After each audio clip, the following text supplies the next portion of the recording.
My husband wanted a metal cabinet for his garage. Imagine his shock when he found a brand new cabinet from a big box store for way more than he ever imagined.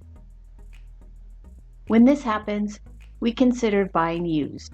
We found a used cabinet on OfferUp for 1/10 the price and were able to pick it up the next day. While the cabinet looked pretty normal from the front, it was stored in a garage for a very long time.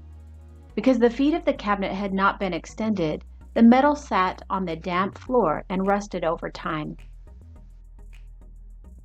For this video, we're going to take you through the steps necessary to bring an old rusty cabinet back to life so that you can use it for years to come. Step 1. Scrape. Remove loose paint with a paint scraper or putty knife. As rust grows on metal, it spreads under the paint and makes the surface look bumpy or uneven. Remove all uneven paint surfaces.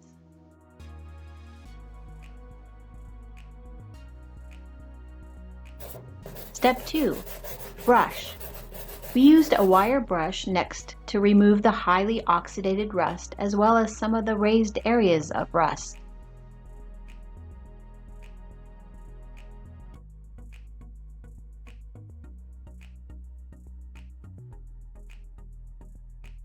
Step 3. Sand. To blend the surfaces where old paint meets metal, use sandpaper. A 60 grit will do. If you want your project to have a smoother look, use a fine sandpaper like 120 grit. Whenever you scrape, brush, or sand a project, be sure to clean the surface and let dry before painting. Step 4. Paint. For the bottom of this cabinet, we chose an oil-based Rust-Oleum product in a semi-gloss. It's sure to protect this cabinet from rusting again anytime soon.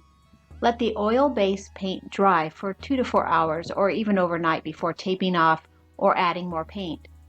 See the can instructions for details.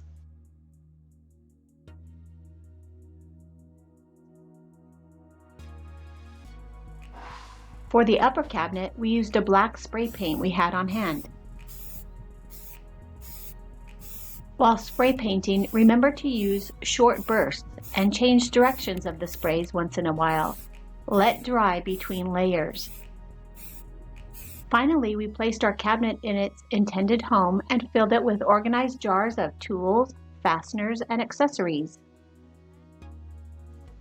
Again, thank you for supporting our efforts by staying tuned in. If you've learned something from this video, please give it a like. Leave any comments or questions you have below. And if you haven't yet subscribed, simply click on the circle here and we will continue to share projects that you can do yourself. Have fun!